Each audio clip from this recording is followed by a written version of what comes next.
તો અમદાવાદમાં ઉનાળાની ગરમીએ રૌદ્ર સ્વરૂપ ધારણ કર્યું છે। તાપમાનનો પારો સતત ઉપર જતા કાળઝાળ ગરમીનો પ્રકોપ વધ્યો છે।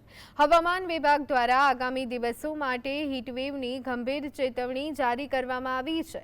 અસહ્ય તાપ અને લૂના કારણે શહેરમાં કટોકટી જેવી સ્થિતિ સર્જાઈ, જેના લીધે હોસ્પિટલોમાં ચક્કર આવવા, ડિહાઇડ્રેશન અને હીટસ્ટ્રોક જેવા હીટ રિલેટેડ કેસમાં ચિંતાજનક વધારો નોંધાયો છે। મ્યુનિસિપલ કોર્પોરેશને નાગરિકોને બપોરના સમયે બિનજરૂરી બહાર ન નીકળવા, સુતરાઉ કપડાં પહેરવા અને સતત પાણી તથા પ્રવાહી પદાર્થો લેતા રહેવાની ખાસ અપીલ કરી છે।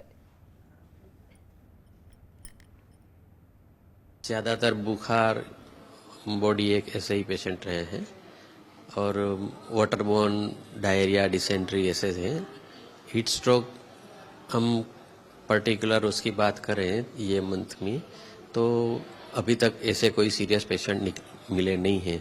इसका मतलब है कि लोगों में इसकी थोड़ी अवेयरनेस भी है और लोग ध्यान भी रखते होंगे।